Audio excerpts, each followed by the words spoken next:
Hi, everyone. My name is Chris Konetsky, and I'm the publisher of the Business Record and DSM Magazine. The 2024 cohort of 40 Under 40 honorees will be the 25th class since we began this initiative at Business Record back in 2000. Our goal with 40 Under 40 is always to highlight and lift up the leaders in our community under the age of 40 that are not only successful in their work, but are also successful in making the community stronger. We are proud of the diversity of our alumni who do great work in the community, but we know not everyone knows what 40 Under 40 is and how someone gets to be a part of it. So with me today, I have two leaders from the Business Record to help explain how it works and answer some of the most common questions we hear. Additionally, we've asked some of our stellar alumni who are here with us today to share with us what they've been up to since they were named as a 40 Under 40 and what recommendations they have for those aspiring to be selected. Joining me today are Jason Swanson, our Vice President, who handles the voting process, and he's been shepherding 40 Under 40 for the better part of the initiative's history. We also have our special projects editor, Emily Wood, who leads the news side of the initiative. I'm going to kick it over now to Emily and to Jason so they can take it away. Emily, Jason. All right, thank you, Chris. For anyone interested in 40 Under 40, our website is businessrecord40.com. The website has links to our profiles of past honorees and class histories dating back to our inaugural class in 2000. As Chris mentioned, Jason has been involved with the nomination process for quite some time. Each year we get a number of similar questions, so we've asked Jason to answer those for us. So to start off, Jason, can you give us a quick overview of how nominations work? All right, so the nomination time period starts on December 1st and runs through the second Friday of January, and the deadline on that day will be at noon. During that time period, we accept nominations electronically. You can find the link to the nomination form at businessrecord40.com. You can submit it as a hard copy, but we prefer if you do it the digital way. Awesome. And if someone's interested in being a 40, do they need to have someone nominate them, or can they nominate themselves? That is actually one of the most common questions we get. And self-nomination is absolutely fine. Some people feel weird about that. They don't want to talk about themselves, or they think they're going to be marked, points will be knocked off if they don't have somebody else nominate them. It is perfectly okay to nominate yourself.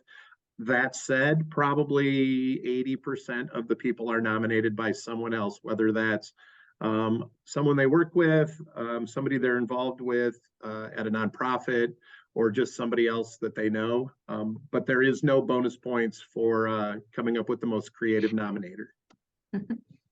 And in that nomination, how many letters of recommendation should someone have? Well, we say that letters of recommendation are not required, but the truth is, if you have 3 to 5 really good letters of recommendation, those can carry a lot of weight. That's a great way for the director of the nonprofit, of the board that you're on. It's a great way for them to explain the impact that you're making on the group. It's a great way for the head of your organization that you work for to explain your career success.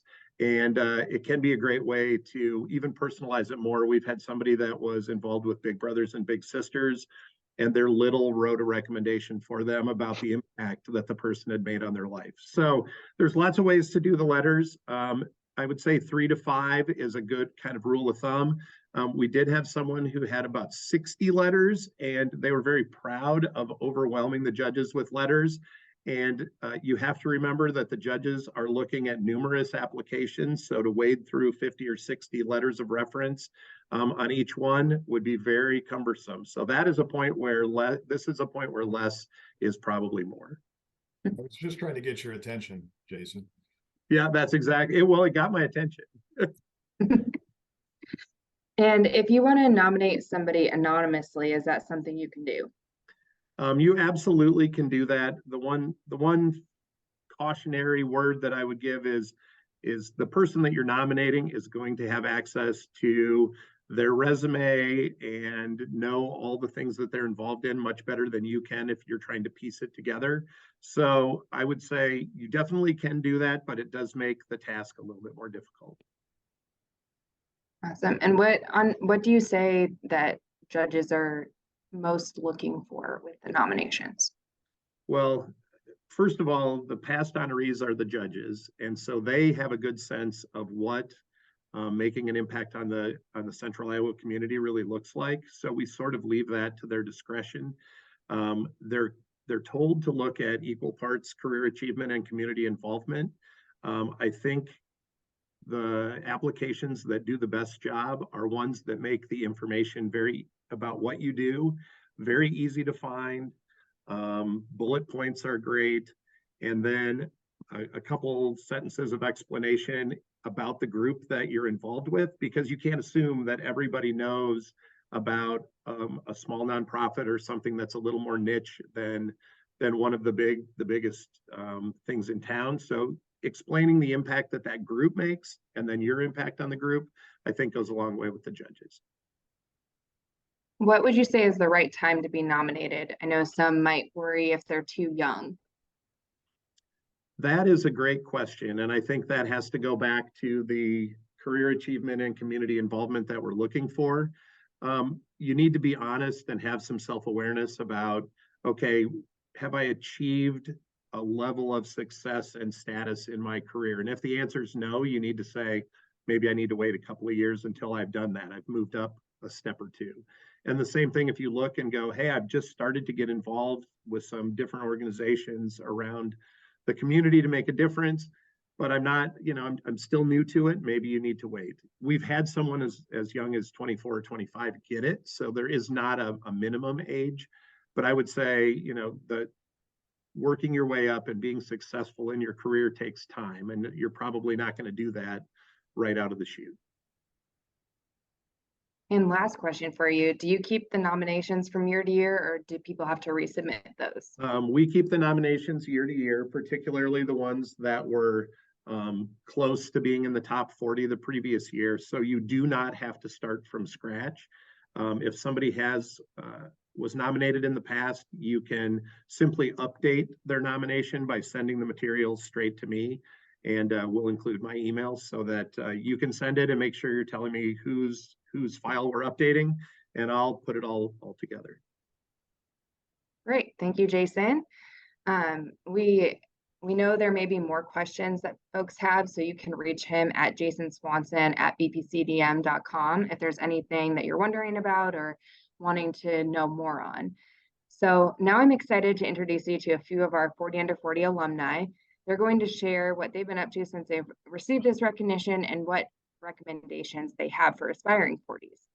So I'm going to start off by going around the horn to quickly have each of them introduce themselves and tell us what they do for work. So Armel. Hi, Emily, and thanks again for the opportunity. So my name is Almed Traoré Dinigno.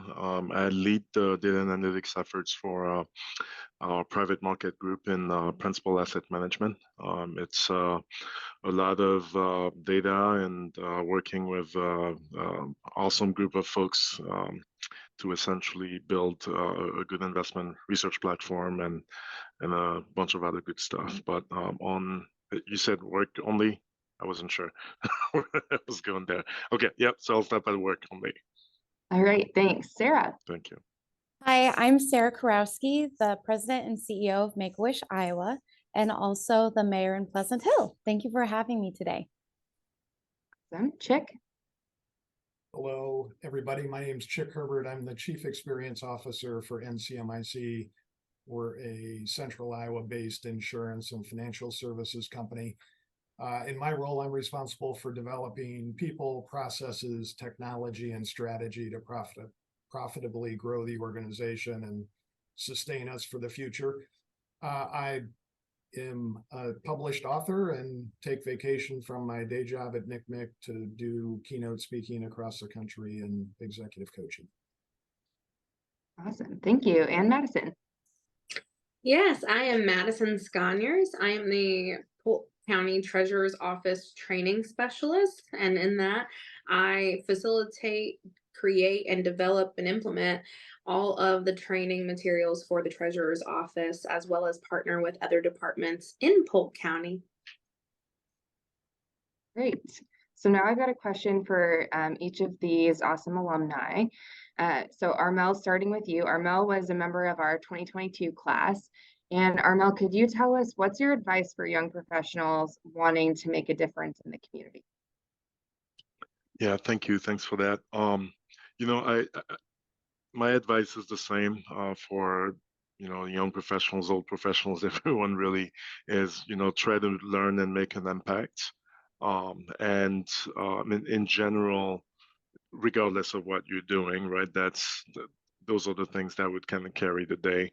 It'll help you connect with the right folks also as more people interested in your space, whatever it is, would come out and provide the support. But I think ultimately it's really about learning as much as you can on the topics you're interested in and making an impact in that space.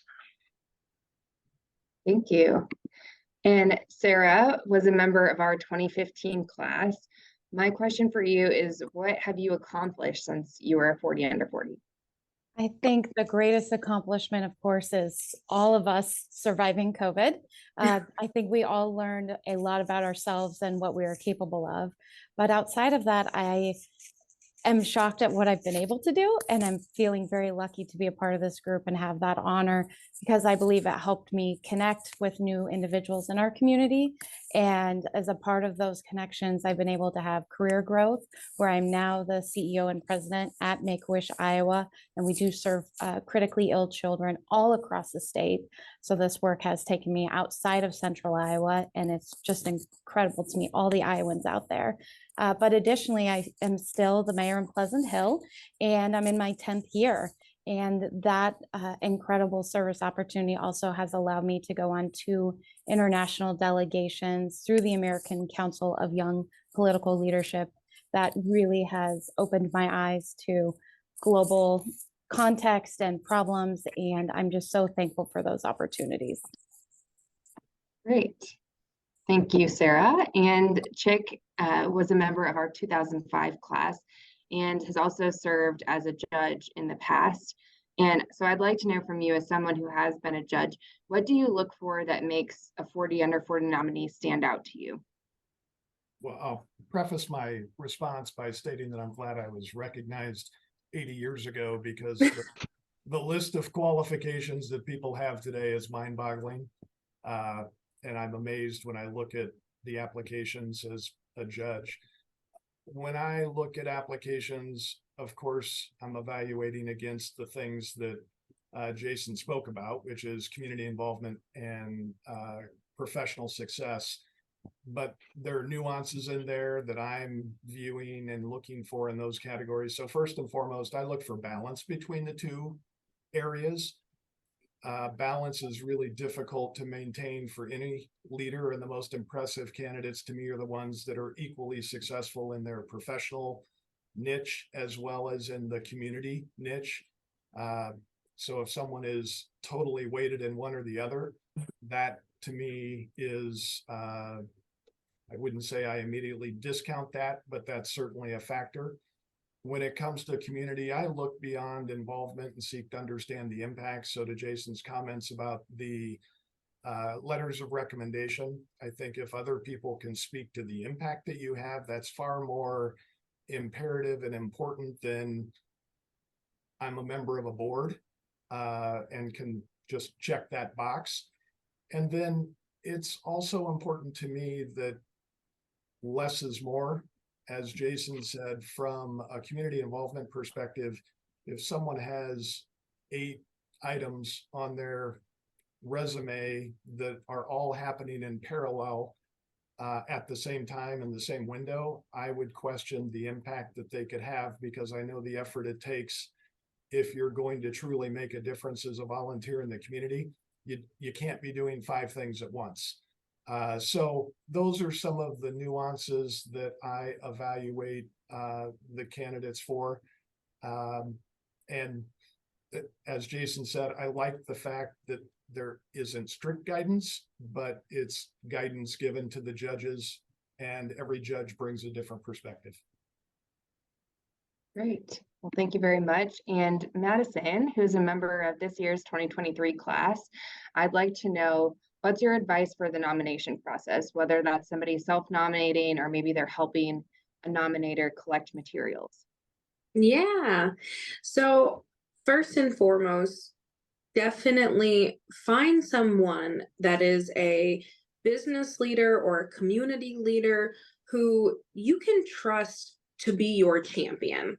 That person is going to help you identify things that you may not necessarily recognize in yourself as a leader, which for some of us, it's very hard to talk about, what are you good at? It's easy to see it in others. So when you are putting together that packet, whether you're doing it on your own or helping your nominator pull together your packet, you want it to paint, like some of the other recipients have stated already, paint that holistic picture of yourself. So who are you as a person? Who are you as a leader? Who are you as a community member? And it doesn't necessarily have to be in one niched area. And give yourself, the credit for things that you have been doing for years and years, in the past, especially if civic engagement is something you grew up with. But try to identify how is it your impact has played its part in different areas of the community as well. Great. Well, thank you to each of you for talking with us. These 4 folks are just a few of the now 960 alumni who are making a difference in their workplaces and through their community involvement. If you have questions about the 40 Under 40 nomination process, please reach out to Jason at jasonswanson@bpcdm.com.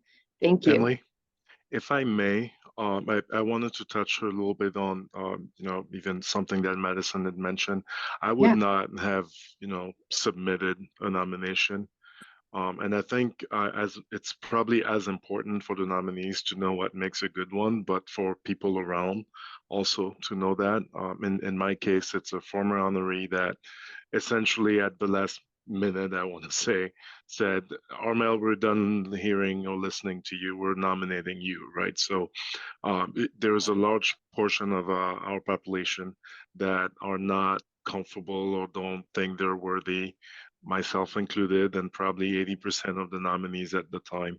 And if you're besides one of those, please reach out and almost force the thing, right? Because I could think of, I'm so glad it happened.